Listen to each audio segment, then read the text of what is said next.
Good evening, Britannia, and hello to the rest of the world. Welcome to another episode of Tousi at 10, our evening debrief show. We're bringing you guys the news headlines and all the top stories of the last few hours in a short and concise manner.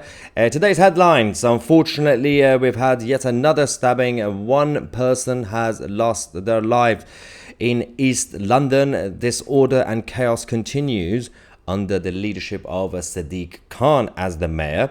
We're going to talk about that. And then the latest updates on the Telegram CEO Pavel Durov's arrests in France as well. We have a quick update on that. And of course, we're going to go to South America and Venezuela because the chaos continues as the opposition leader has now been arrested. Okay, let's start by talking about the stabbing situation, which is becoming a bit of a pandemic in London and the UK in general. Emergency services were called at 3:38 p.m. today to report of a fight on Rushmore Road, Clapton, which is in Hackney in East London.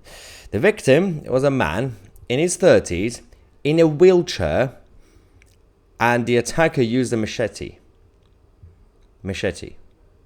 In London in 2024. This is the state of our city at this point, the capital of the UK, of the former British Empire.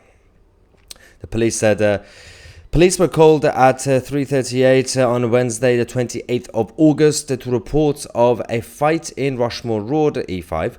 Officers, the London Ambulance Service and London's Air Ambulance attended and found a man aged in his 30s suffering a stab injury. Despite the best efforts of the emergency services, he was sadly pronounced dead at the scene. His next of kin will be informed. A crime scene is in place. 2 males have been arrested, but they're not giving us any information about the appearance or description or anything like this. All we know is that Hackney and Clapton, they are diverse areas, let's just say, and the political left want to sell those areas as very hipster and very nice and green and vegan-y. But of course, crime is going up in those areas. Now, going to France, the Pavel Durov, of course, was arrested a few days ago, and tonight he was released from custody, but he had to pay a €5 million bail.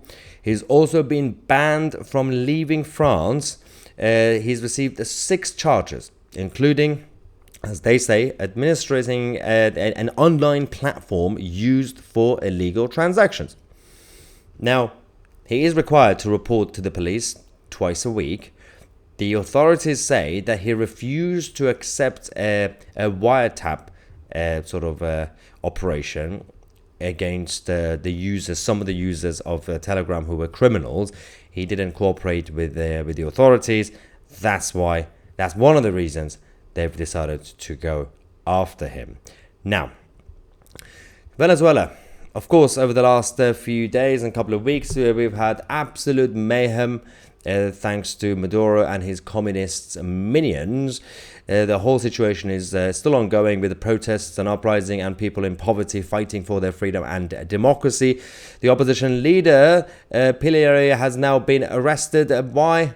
Because of a rally, an opposition rally, accused of plotting with Maria Corina Machado, who is the coalition leader. She was banned from standing in the recent election because she's such a scary character, because she believes in freedom. And of course, pro-democracy freedom fighters in Venezuela have vowed to continue their uprising against the socialist regime in order to fight for freedom, democracy, and capitalism. Ladies and gentlemen, these were your latest headlines from tonight's episode of Tousi at 10, or our evening debrief. I'm Maya Tousi, and we are the media.